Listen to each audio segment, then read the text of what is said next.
Thank you, Jane, for taking time to answer the second question in our series. What early observations may be exhibited in a child showing signs of dyscalculia? Well, the points I'm going to make are not really a diagnosis. They're just things to look out for in the early stages that might point to dyscalculia developing or being identified further down the line. So there may be a wide variety of signs and emerging evidence of possible dyscalculia then. So the early counting of numbers may be confused with difficulties with 11, 12, because they're unique, unusual number names. 13 may be confused with 30. 20 may be repeated with 20 after 19. These errors may also be indicative of a weak auditory memory for remembering sequences. The early writing of numbers may also be confused with order reversals, especially in the teen numbers. So 13 may be written as 31, as the beginning of the word relates to the number 3 first, 13.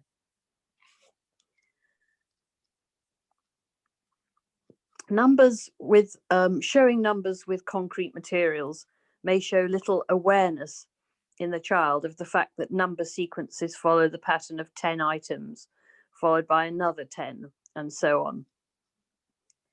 They probably see numbers as just a sequence that goes on and on.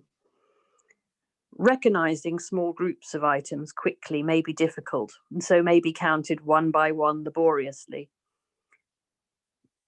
This shows a difficulty with subitizing, that is, recognizing small quantities without counting.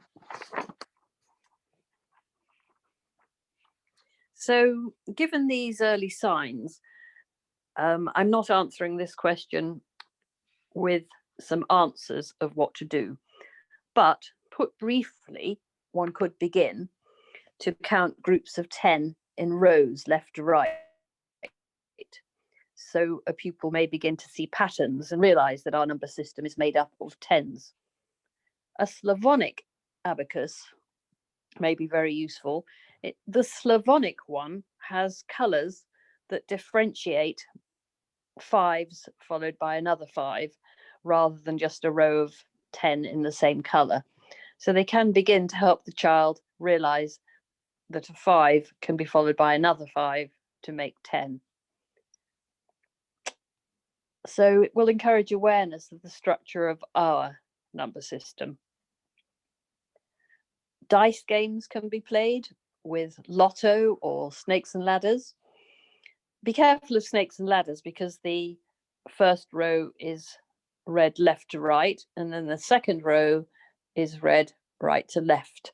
So this can cause confusions, but could be used for fun later. Maybe one could create a snakes and ladders that read each row left to right, but you could try that.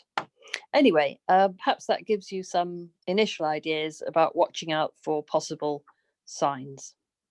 Hope that's helpful. Bye. Thank you very much, Jane.